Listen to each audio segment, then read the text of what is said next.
એક વખતની વાત છે. એક શહેરમાં એક ગરીબ પરંતુ સત્યનિષ્ઠ બ્રાહ્મણ રહેતો હતો.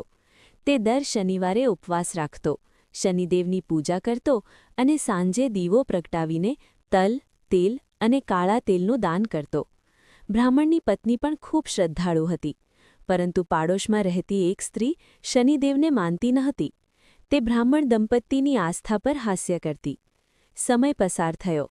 શનિદેવની કૃપાથી બ્રાહ્મણના ઘરમાં સુખ સમૃદ્ધિ આવી, તેની પ્રતિષ્ઠા વધી, ધન મળ્યું અને સંતાન સુખ પણ પ્રાપ્ત થયું. આ જોઈને પાડોશીની સ્ત્રીને ઈર્ષા થઈ. તેણે બ્રાહ્મણની પત્નીને પૂછ્યું, તારા ઘરમાં આટલું સુખ કેમ? બ્રાહ્મણ પત્નીએ વિનમ્રતાથી જવાબ આપ્યો, અમે દર શનિવારે શનિદેવનું વ્રત રાખીએ છીએ, પૂજા કરીએ છીએ અને દાન કરીએ છીએ. આ બધું શનિદેવની કૃપાથી છે. પાડોશીની સ્ત્રીએ પણ શનિવારનું વ્રત શરૂ કર્યું, પરંતુ શ્રદ્ધા વગર અને નિયમોનું પાલન કર્યા વિના. થોડા સમય પછી તેના ઘરમાં દુઃખ, કલહ અને નુકસાન થવા લાગ્યું. ત્યારે તેને પોતાની ભૂલ સમજાઈ.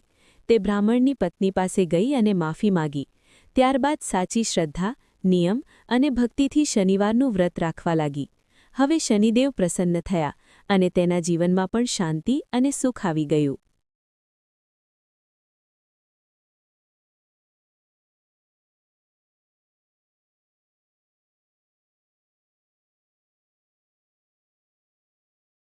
એક વખતની વાત છે. એક શહેરમાં એક ગરીબ પરંતુ સત્યનિષ્ઠ બ્રાહ્મણ રહેતો હતો. તે દર શનિવારે ઉપવાસ રાખતો, શનિદેવની પૂજા કરતો અને સાંજે દીવો પ્રગટાવીને તલ, તેલ અને કાળા તેલનું દાન કરતો.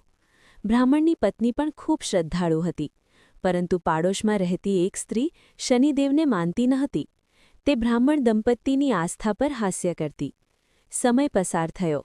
શનિદેવની કૃપાથી બ્રાહ્મણના ઘરમાં સુખ સમૃદ્ધિ આવી, તેની પ્રતિષ્ઠા વધી, ધન મળ્યું અને સંતાન સુખ પણ પ્રાપ્ત થયું.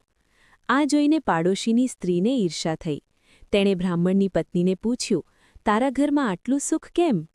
બ્રાહ્મણ પત્નીએ વિનમ્રતાથી જવાબ આપ્યો, અમે દર શનિવારે શનિદેવનું વ્રત રાખીએ છીએ, પૂજા કરીએ છીએ અને દાન કરીએ છીએ. આ બધું શનિદેવની કૃપાથી છે.